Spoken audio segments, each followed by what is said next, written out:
Bismillahirrahmanirrahim. Assalamualaikum warahmatullahi wabarakatuh. Alhamdulillah wassalatu wassalamu ala Rasulillah wala haula wala quwata illa billahil aliyyil azim. Subhanaka la ilma lana illa ma 'allamtana innaka antal alimul hakim. Rabbish rahli sadri wa yassirli amri wahlul uqdatan min lisani yafqahu qawli. Allahumma anta rabbi la ilaha illa anta khalaqtani wa ana abduka wa ana ala ahdika wa wa'dika mastata'tu. A'udzu bika min syarri ma sana'tu abu'u laka bi ni'matika alayya wa abu'u bi dzambi faghfirli fa innahu la yaghfiruz dzunuba illa anta. A'udzu billahi minasyaitonir rajim. Bismillahirrahmanirrahim. Kullu nafsin dha'iqatul maut fa innama tuwaffawna ujurakum yawmal qiyamah faman zuhziha 'anil nar wa udkhilal jannah faqad faz wa mal hayatud dunya illa mata'ul ghurur. Al-ayah. Jamaah sekalian yang dicintai, disayangi Allah Subhanahu wa taala, segala puji kepunyaan Allah, kita kembalikan semua pujian hanya kepada Allah.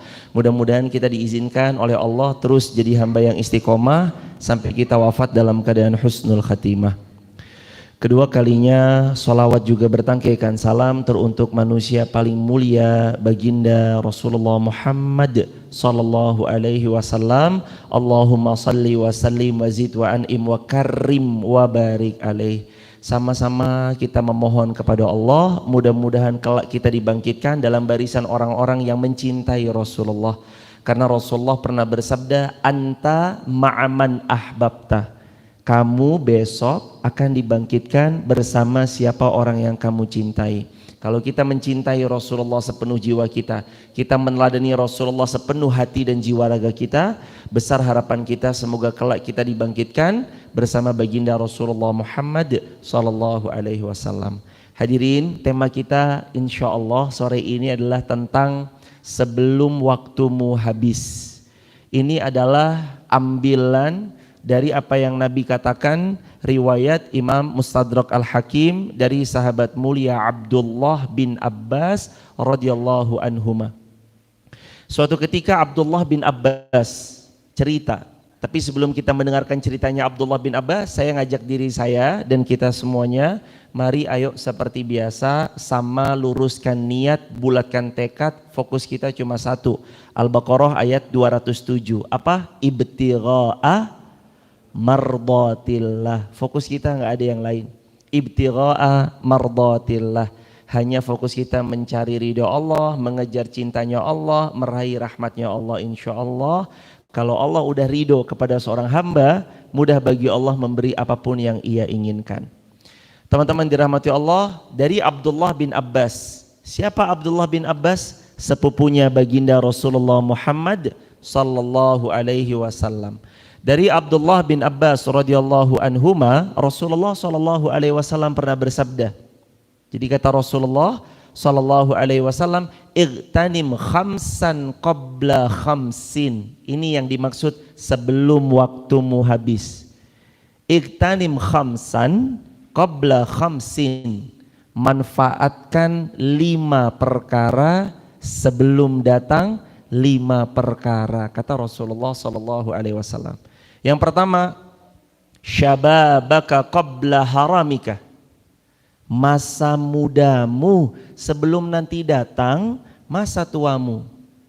Teman-teman yang dirahmati Allah, kita itu melemah 2 kali dan kita menguat cuma 1 kali. Kapan kita lemah? Waktu kita lahir. Kapan kita lemah yang kedua? Waktu kita menua. Kapan kita kuat? Saat kita beranjak remaja menuju dewasa. Dewasa pun ketika sampai usia 40 ke atas sudah mulai melemah lagi. Makanya yang pertama, syababaka qabla haramika. Ingat selalu yang pertama ini. Ingat masa mudamu, manfaatkan masa mudamu dengan baik sebelum datang masa tuamu. Kita ini muda sebentar banget. Kalau kata diantaranya adalah disebut anak muda adalah range usia 15 tahun sampai 35, kita itu kuat cuma sekitaran 20-an tahun, 15 tahun, at least 3 SMP, sampai nanti kira-kira kita berumur 35 ke atas mulai melemah. Satu persatu Allah cabut kenikmatan. Mata yang jelas melihat sudah agak rabun, agak burem. Telinga yang biasanya mudah mendengar sudah mulai agak berkurang pendengaran. Kaki yang biasanya kita mudah bermain sepak bola sudah mulai dicabut nikmatnya satu persatu. Dulu fisik yang kuat memutari alun-alun 1, 2 biasa aja. Sekarang setengah putaran langsung pingsan. Itu kan pertanda. Syababaka, masa mudamu pegang. Maka hei anak-anak muda, penuhi masjid. Ini masjid sebagus ini masjid selebar ini. Siapa yang mau menghidupkan kalau bukan kita-kita yang masih muda? Emang kita mau membiarkan aja masjid kita diisi sama kakek-kakek lagi, nenek-nenek lagi? Apakah kita mau hanya sekedar masjid diisi kakek-kakek lagi, aki-aki lagi, nenek-nenek lagi? Apakah kita mau biarin aki-aki, nenek-nenek, aki-aki, nenek-nenek? Semua masjid isinya aki-aki lagi? Enggak. Ayo yang muda tarik. Ajak temennya yang lain, yuk ngaji, tarik temennya yang lain. Ramaikan masjid di tempat kita masing-masing sebelum mungkin nanti kita meramaikan masjid di luar dari tempat tinggal kita, nggak apa-apa. Semua tugasnya adalah memaksimalkan masa muda, mumpung masih muda. Syababaka qabla haramik. Sebelum waktumu habis, pahami baik-baik masa muda kita singkat, padat, sebentar, menua lama. Kita melemah berapa kali? 2. Menguat berapa kali? 1. Pas lahir lemah. Batita bayi 3 tahun masih lemah. Balita bayi 5 tahun bagaimanapun kuatnya bayi 5 tahun tetap lemah. Usia 8 tahun tetap masih lemah. 10 tahun tetap masih lemah. 11 tahun masih tetap lemah. Nanti sudah mulai beranjak berumur sekitaran 14-15 sudah mulai dia punya kekuatan. Sampai 35 sebentar. Tahu-tahu sekarang lulus SMP, kok baru kemarin lulus SMP sekarang udah lulus SMA. Baru kemarin lulus SMA, sekarang semester berapa Mbak? Semester 5 Ustadz. Ya Allah. Sekarang semester 5 besok ditanya lagi, udah wisuda kemarin. Baru wisuda kemarin ternyata udah punya anak 5. Udah punya anak 5 ternyata mantu, punya cucu. Sebentar. Kita mau apa lagi kalau bukan maksimalin beramal salih? Makanya Nabi pesan, iqtanim khamsan qabla khamsin. Manfaatkan 5 sebelum 5. Yang pertama, syababaka qabla haramik. Manfaatkan waktu muda sebelum masa tuamu datang. Kenapa sih Rasulullah kok bilang syababaka? Hei anak-anak muda, dengarkan, manfaatkan waktu muda kalian, kata Rasulullah. Kenapa ya Rasulullah kok harus muda? Emangnya kok nggak dipesanin hendaknya manfaatkan waktu tuamu sebelum datang waktu tuamu? Tapi kok Nabi bilang syabab, anak-anak muda, manfaatkan sebelum datang masa tuamu. Karena kalau besok kita sudah tua, kita mau beramal solih tapi belum tentu kita mampu melakukannya. Saat kita tua, kita mau sholat di masjid tapi kaki kita belum tentu mampu melangkahkannya. Saat kita tua, kita mau pergi umroh tapi fisik belum tentu mampu melakukannya. Saat kita tua, kita mau baca Al-Quran 1 juz minimal 1 hari, tapi karena fisik yang semakin menua kita belum tentu mampu mengamalkannya. Makanya Nabi bersabda syababaka qabla haramik. Manfaatkan masa mudamu sebelum masa tuamu. Yang kedua, wasihataka qabla saqamika. Manfaatkanlah masa sehatmu sebelum masa sakitmu. Sahabat yang dirahmati Allah Subhanahu wa taala, Nabi pernah bersabda juga, ni'matani maghbunun fihi ma katsirum minan nas as-sihhatu wal faraq. Ada dua hal yang membuat manusia sering lalai akan nikmat ini, padahal ini nikmat yang mahal, sangat mahal. Apa itu? Kata Rasulullah, yang pertama as-sihhatu, nikmat sehat. Yang kedua wal faraq, nikmat waktu sempat. Kita hari ini sehat, ini mahal loh teman-teman. Di saat di waktu yang sama mungkin ada orang terbaring, sakit, sesak nafas pakai tabung, yang satu tabung harganya sekian juta. Kita nggak usah pakai tabung, kita menghirup udara senyaman kita, itu kuasanya Allah. Tapi kadang kita lupa, kapan kita baru ingat nyebut, ya Allah, ya Allah, ya Allah paringono sabar, ya Allah paringono sabar, ya Allah kasih kesabaran, ya Allah mudahkan, ya Allah sembuhkan. Pas kita sakit.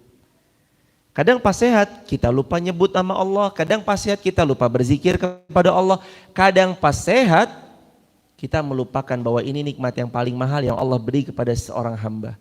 Teman-teman, rasakan betul bahwa sungguh kaki yang bisa melangkah ini mahal harganya. Saat Allah cabut nikmat kaki nggak bisa melangkah baru berasa. Pahami betul, jempol yang selama ini ngetik dan kita nggak sadar bahwa itu kenikmatan, tik tik tik tik tik, tik mengetik sesuatu, update, posting, upload, itu nikmat yang mahal. Tapi kadang kita lupa jempol ini, mohon maaf, tahu-tahu Allah matikan syarafnya, nggak bisa gerak aja, tiba-tiba begini aja. Kenapa ini? Pasti hidup kita berubah 180 derajat. Berubah. Makanya nikmat sehat itu mahal, pakai sebelum nanti kita melemah dan akhirnya kita sakit. Mumpung sehat, banyak-banyakin beramal salih supaya kenangannya itu enak. Memori di kepala kita adalah memori tentang amal salih. Nyaman loh, dulu waktu mudamu kemana? Oh itu ngaji. Dulu waktu mudamu kemana? Oh hafalin Quran. Kemarin kamu gap year, 1 tahun gak kuliah kemana? Oh belajar bahasa Arab. Kemarin kamu kemana waktu masa mudamu? Oh saya habiskan masa muda saya ngabdi untuk menolong agama Allah. Saya di sini, saya di situ, saya di sini. Saya ngajarin anak-anak kecil TPQ, TPA, belajar Iqra. Itu indah, kenangan-kenangan memori tentang kebaikan itu mententramkan jiwa. Kata Sayyidina Umar bin Khattab pernah berkata, perbanyaklah amal salih. Walau amal salihmu meletihkan dirimu, karena pasti lelah letihnya akan hilang, pahalanya tetap akan kekal. Dan berhati-hatilah dengan kesenangan semu yang dihasilkan karena maksiatmu, karena kesenanganmu karena maksiatmu akan sirna, akan hilang, tapi dosamu akan kekal. Maka mumpung masih muda, tahajud capeknya paling sebentar, capeknya tahajud hilang, tapi pahalanya tetap. Anak-anak muda, makasih udah datang, by the way, makasih. Ini malam Ahad nih, malam dimana mungkin anak-anak seusia teman-teman semua nongkrong di mana? SCBD, atau nongkrong di mana? Citayam Fashion Week, atau nongkrong di tempat nongkrong lain. Ini siapa ya? Ya dia ngomong apa segala misalkan kayak gitu. Ketahuilah teman-teman, senangnya akan sirna, tapi dosanya tetap. Kalaupun kita sekarang memilih hadir ke majelis ilmu, capek nggak? Capek. Duduk nggak ada sandarannya, begini capek, sini pegel. Tapi ingat, nanti pulang setelah sholat Isya berjamaah, capek, pegel, letih, duduk di majelis ilmu hilang, tapi pahala akan kekal. Maka pahami baik-baik, mumpung masih sihat, pakai sehatnya untuk beramal salih. Mumpung jempol masih bisa ngeklik yang baik-baik. Mumpung kaki masih bisa lari menuju Allah. Mumpung tangan masih bisa bergerak, lakukan untuk agama Allah yang terbaik.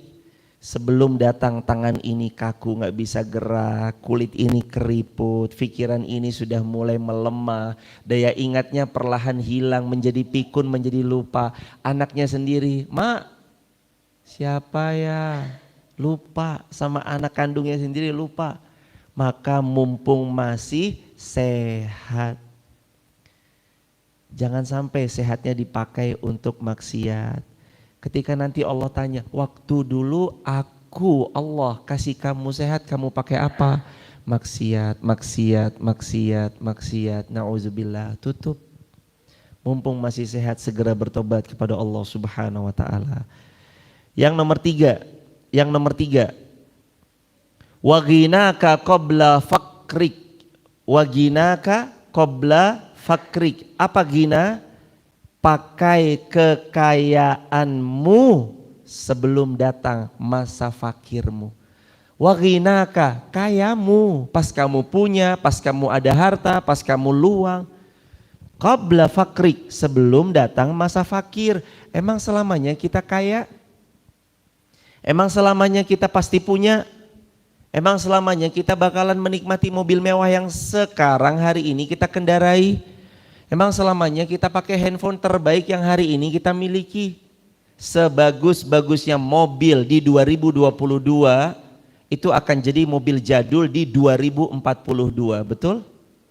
Sebagus-bagusnya handphone 2022 akan jadi handphone yang terjadul di tahun 2052, betul? Tahun 2000 handphone kayak bata buat ganjel pintu yang monokrom, kalau nelpon udah begini, kalau masukin ke kantong tuh kayak bawa batu bata gede banget di sini. Nokia 6610, Nokia 3310, itu udah paling keren pada zaman itu. Game nggak ada namanya Mobile Legend gitu. Anak-anak generasi zilenial atau generasi Z nggak tahu. Game dulu yang paling mutakhir game ular. Kalau makan tubuhnya sendiri mati. Jadi dia nggak boleh makan tubuhnya sendiri. Jadi itu game udah paling mutakhir deh. Kebayang nggak pas lagi corona handphone yang model gini nggak ada? Kayak apa Anda? Pas lagi corona nggak bisa keluar rumah, handphonenya udah Android, alhamdulillah. Coba bayangin pas lagi corona handphonenya monokrom, Anda mau ngapain di rumah? Gabut itu pasti. Ketahuilah jamaah, ini makanya nih nikmat, ghina tuh kekayaan.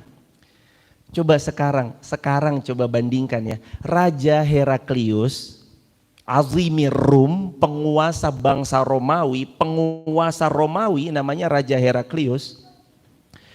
Kalau Raja Heraklius mau minum yang dingin, catat ya, ini mau minum airnya biar dingin, itu tuh beliau harus buat dulu dari tanah liat yang special edition, harganya mahal, nyari tanahnya di tempat-tempat tertentu yang itu agak sulit dan jarang.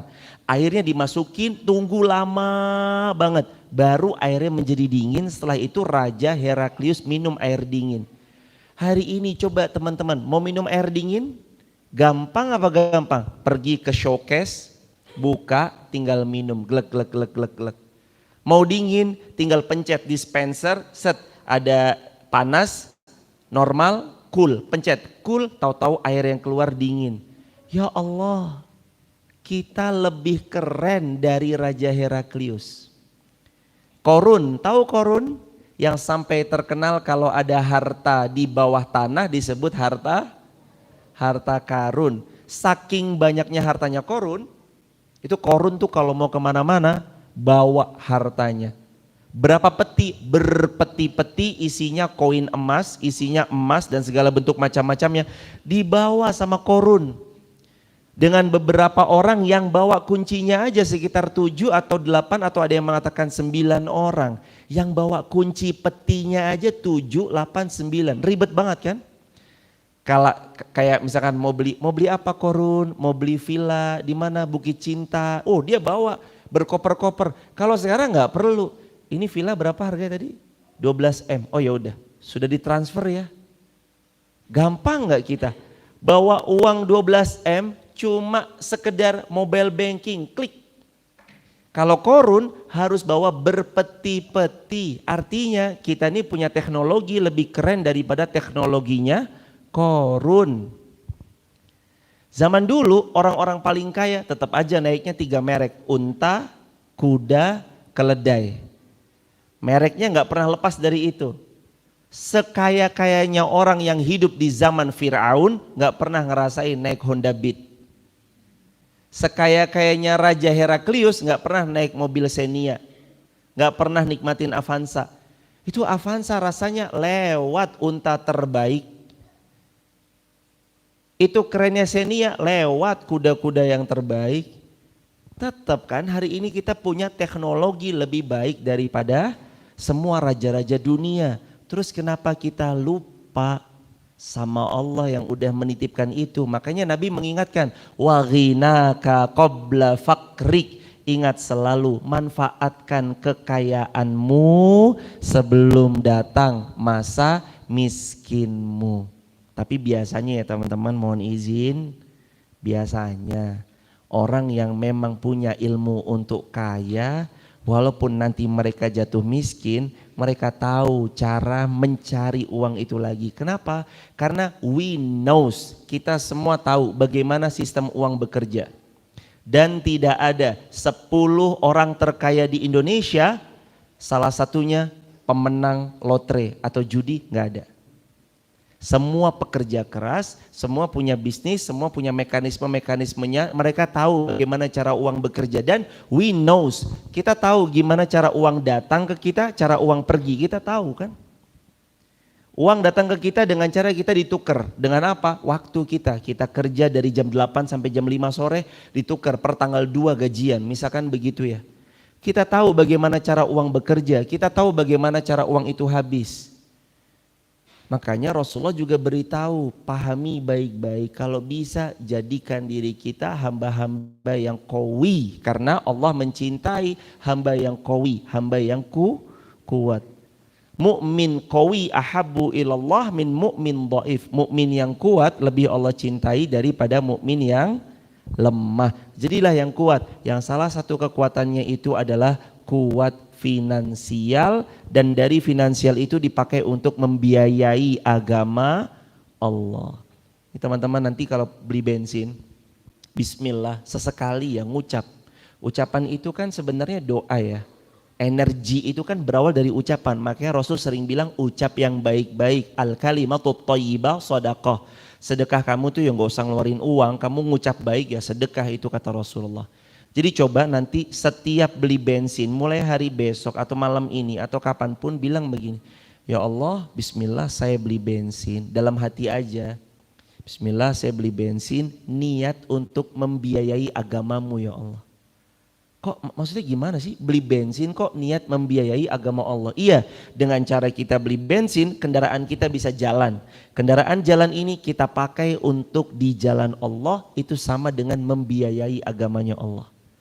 Apalagi kalau bensinnya kita tahu punya pondok pesantren atau bensinnya, pom bensin ini memang milik-milik daripada lembaga yang kita tahu akan kembali kepada santri, kemuliaan, marwah, izzahnya Islam, wibawanya kaum muslimin, mending beli di sana. Kalau saya cenderung kalau ngisi bensin di salah satu pom bensin miliknya pondok pesantren yang ada di Wonosobo. Kita punya, semoga Allah merahmati, itu ada pom sebelah sana. Kalau saya lebih senang ke sana.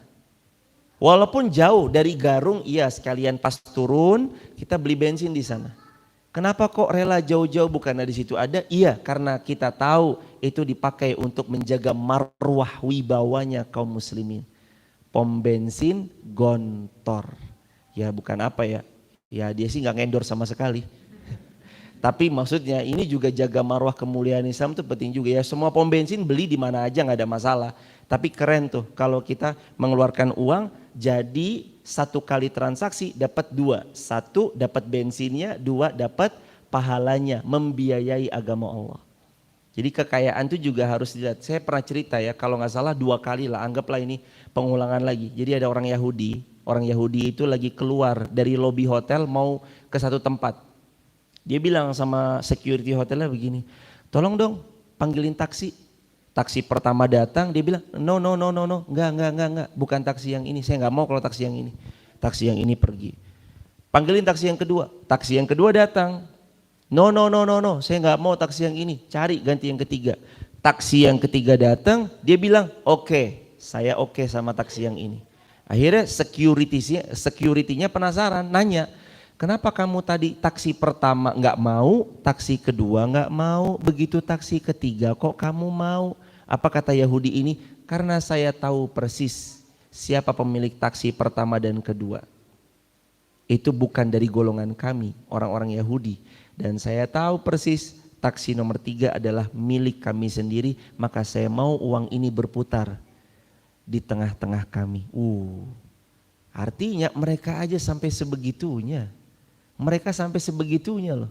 Mengeluarkan uang, bukan sembarang mengeluarkan uang. Makanya Nabi kan pesan, waghinaka qabla fakrik. Ingat selalu kayamu sebelum kamu jatuh miskin. Mumpung punya mobil, pakai. Jangan sampai mobil saat dihisap semuanya ngemol, mol, amplas, artos.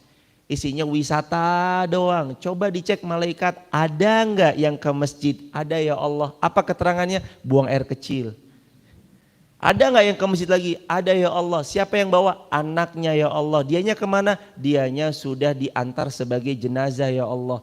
Masa iya mobil kita nggak pernah kita pakai ke masjid? Pakai dong.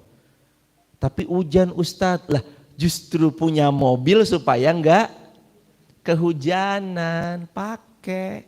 Habis dicuci, berapa sih harga mencuci? 50.000 katakanlah. Dibanding dengan ilmu yang Allah berikan serta pahala yang Allah kucurkan, duduk di majelis ilmu sebanding gak sama 50.000? Enggak, lewat uang 50.000 mah sama duduk di majelis ilmu.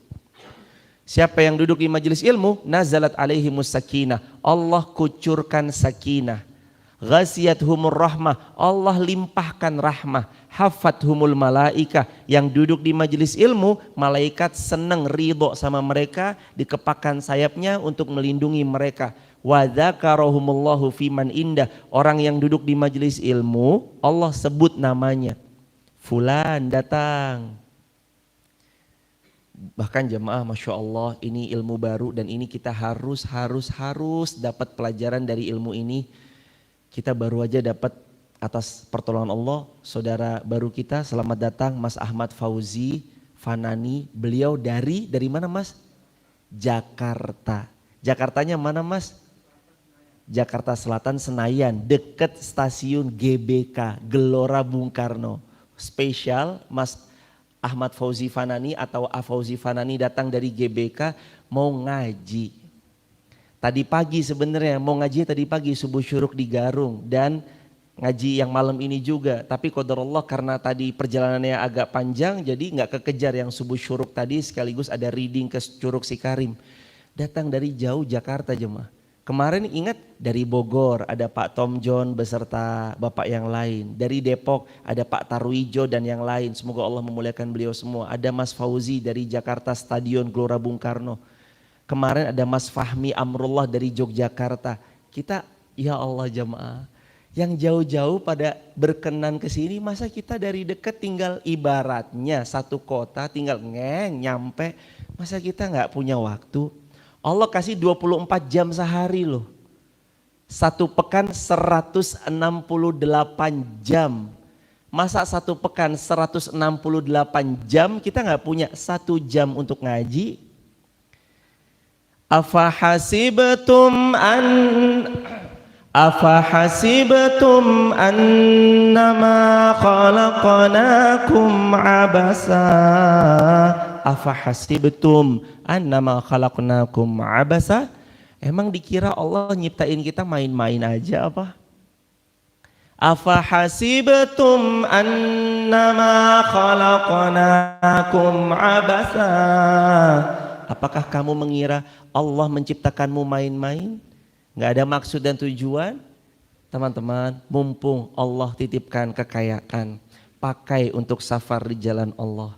Apa kata Imam Syafi'i? Bersafarlah, kamu akan dapatkan ganti yang tidak pernah kamu dapatkan kalau kamu tetap di situ saja. Kalau memang kita mampu safar sama suami, safarlah. Sesekali ngajilah di luar kota, ke Jogja, Purbalingga, Purwokerto. Ya kalau nggak bisa ngaji keluar kota, ya ngaji dulu lah ke Wonosobo. Nikmatin jemaah. Bukannya tidak diperkenankan, tentu boleh ya mengeksplorasi kenikmatan yang Allah berikan. Raja Ampat, Maldives, segala macam, Menara Eiffel lah atau apa segala macam. Tapi kan kita punya prioritas nih, kalau kamu dikasih kekayaan, prioritas apa yang kamu perjuangkan? Haji, umroh, kalau sudah nikmati dunia. Ginaka, kayamu, qabla, sebelum fakrik, fakirmu. Yang keempat, jadi kekayaannya harus dipegang ya teman-teman, jangan sampai kita kaya, kita punya uang tapi dipakai untuk foya-foya, wal'iyazubillahi min dzalik. Kemarin saya juga cerita kan, Mandalika, video call, pas lagi di sirkuit Mandalika, mas ada jamaah, lagi di mana? Biasa mana sih? Mandalika, sampai jam berapa mas? Dari hari Jumat. Gimana? Aman. Pesan hotel, hotelnya dari hari Jumat, Sabtu, Ahad, cuti, nonton di Mandalika, sewa hotel 3 hari, bayarnya tiketnya berapa? Berapa Mas Isan tiketnya ya? Kalau nggak salah 1, up atau ya sekitar 2 jutaan. Dari Wonosobo, OTW Mandalika, 3 hari, itu belum biaya hotel, belum biaya akomodasi, belum tiket pesawat, belum tiket makannya, akomodasi makan logistiknya, plus belum bayar tiket Mandalikanya. Nonton yang sekali nonton, ngweng, ditanya, emang tahu mas yang lewat siapa? Nggak tahu Ustadz. Sampai di Stadion Mandalika atau di mana sirkuit Mandalika, saya mah juga nonton TV-nya Ustadz. Jadi beliau sampai di sana nonton TV-nya juga, karena di situ katanya ada tiang, situ ada TV-nya, ada TV-nya gitu. Ya itu jemaah, orang kalau cinta sama sesuatu walaupun di Mandalika, Lombok datang. Dulu ada penggemar salah satu band legendaris di Jakarta, di Potlot. Ada band legendaris di Potlot, Jakarta. Ada seseorang itu rela ngompreng naik truk jemaah dari Jogja. Naik truk, mau kemana? Mau ke kota. Dari Jogja pengennya ke Jakarta, dikiranya dia ke kota tuh ke Jakarta. Dia ikut, udah ikut ya bang, iya gitu. Ternyata qadarullah dia naik truk, begitu dia tidur gitu, besok bangun-bangun, di mana ini? Di Bromo, Jawa Timur. Masya Allah, saya kan mau nonton konser di Jakarta, lah ngapain saya ada di Jawa Timur di Bromo. Terus kemudian dia ngompreng lagi jamaah itu dari Bromo, terus turun lagi. Cuma untuk apa? Cuma untuk menikmati entertain yang sifatnya duniawi belaka. Tapi mereka rela sampai ngompreng, sampai nyasar, sampai waktu luangnya segala macamnya mereka rela. Kalau ini perumpamaan ini kita tarik sekarang.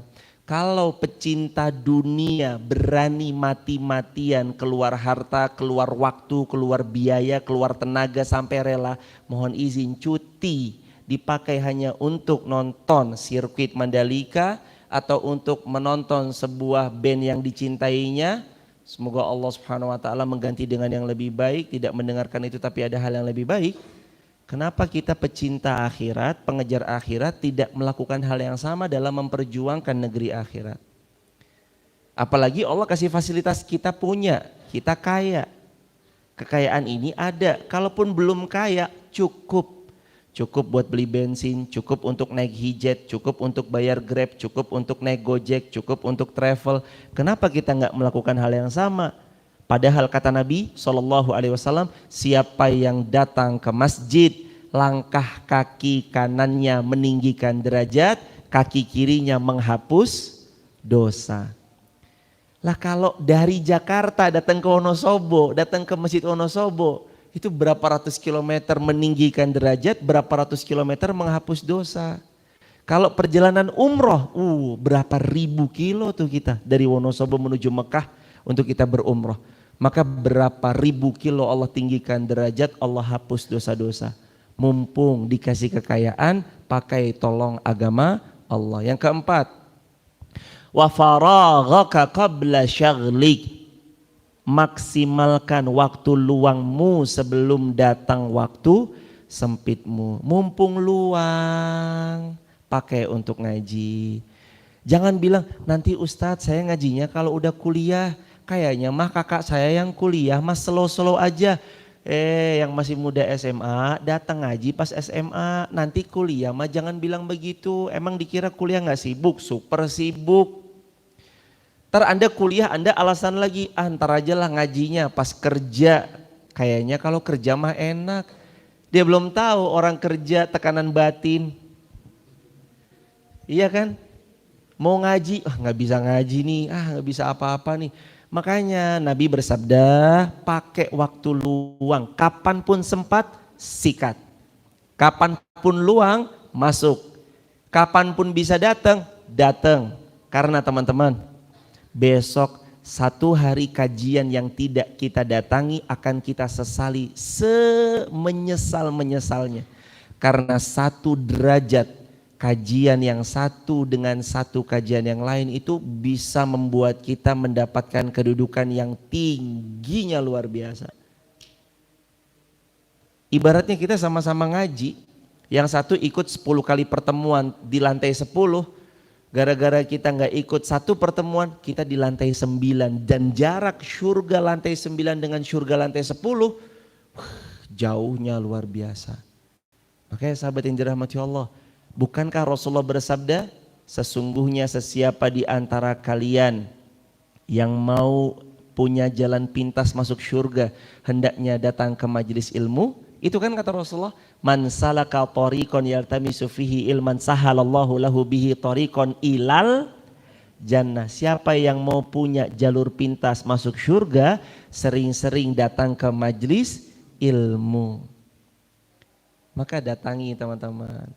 Gak apa-apa datang pelan-pelan. Yang terakhir, wahayataka qabla mautik. Ini tema kita, sebelum waktumu habis. Hayah, hidupmu, qabla mautik, sebelum wafatmu, mumpung masih hidup. Aduh jemaah, kita ini punya semua yang dicita-citakan orang meninggal. Kata Al-Imam Abu Hamid Al-Ghazali, Imam Ghazali pernah bilang, kalau kamu gak punya uang, kamu hidupnya sumpek, kamu hidupnya susah, kamu lagi merasa jadi pihak yang paling menderita, kata Abu Hamid Al-Ghazali rahimahullah, pergi ke kuburan. Ngapain terus sampai di kuburan ya Imam? Lihat berapa banyak orang sudah meninggal dunia, tertanam di bawah tanahnya. Dan apa yang mereka cita-citakan cuma satu. Mereka minta kembali di dunia. Mereka minta dikembalikan hidup lagi di dunia. Buat apa mereka balik ke dunia? Ketemu pasangannya? Mengelola lagi perusahaannya? Ketemu mobil mewahnya? Ketemu aset-asetnya? Ketemu teman-teman nongkrongnya? Enggak. Mereka minta kembali di dunia untuk beramal salih. Bahkan mereka bilang sama Allah, Quran surah Al-Mu'minun ayat 107. Fa in udna fa inna zalimun. Ya Allah, fa in udna, tolong kembalikan kami ke dunia. Kalau kami sampai mengulangi lagi berbuat maksiat, berbuat dosa, berbuat maksiat, berbuat dosa, berbuat maksiat lagi dan dosa lagi, fa inna zalimun, maka kami termasuk orang yang zalim ya Allah. Kami janji gak maksiat lagi, tapi hidupkan kami di dunia ya Allah. Kami janji gak berbuat dosa lagi, tapi balikin lagi, please kasih kesempatan sekali aja. Apa Allah jawab? Ayat 108-nya. Qala sa'ukhfiha wa la tukallimun. Qala, Allah berfirman, sa'ukhfiha, tetap tinggal dengan penuh kehinaan kamu di dalam neraka. Wala tukallimun, jangan ajak aku berbicara lagi. Ya Allah, ya Allah balikin ke dunia. Tetap tinggal di situ dengan hina kamu di neraka. Jangan ajak berbicara lagi. Ya Allah, Kita nih masih hidup jamaah. Mumpung masih hidup. Ayo beramal. Hayataka, hidupmu, qabla mautik, sebelum kamu mati. Kalau mati udah gak bisa beramal kecuali amal jariyah, ilmu jariyah yang bermanfaat, yang menyebar. Dan anak yang doain kita atau orang lain doain kita. Itu doang yang bisa ditransfer ke kuburan kita. Lah kalau kita ilmu gak punya, ilmu jariyah gak ada, sedekah jariyah gak punya, anak belum nikah. Ayo yang jomblo-jomblo segera nikah ya. Ayo bismillah, saya mendoakan juga mudah-mudahan Allah mudahkan bisa segera menikah, insya Allah. Yang sudah pernah menikah berpisah, qadarullah Allah ganti pasangan yang jauh lebih baik. Yang sudah lama menikah belum punya keturunan, mudah-mudahan Allah kasih keturunan segera, amin ya rabbal alamin. Kalaupun tidak jodoh dengan makhluk bumi, boleh jadi jodoh Anda adalah makhluk surganya Allah. Karena pelaminan itu di antara kapan dan kain kafan. Dan kita nggak tahu siapa yang menjemput duluan, pelaminan atau pemakaman. Jangan kepedean yang jomblo-jomblo, tenang Ustadz, saya bersanding di pelaminan. Boleh jadi tempat sanding Anda di pemakaman. Makanya jangan kepedean dulu. Yuk siapkan hayatika qabla mautika. Persiapkan amal solih mumpung hayah masih hidup. Qabla sebelum mautik, datang kematianmu. Inilah tema kajian kita, sebelum waktumu habis. Manfaatkan yuk teman-teman. Sebentar doang kok. Saya nggak tahu sampai kapan saya bisa membersamai teman-teman kan. Teman-teman juga nggak tahu sampai kapan bisa ngaji bareng-bareng di sini kan.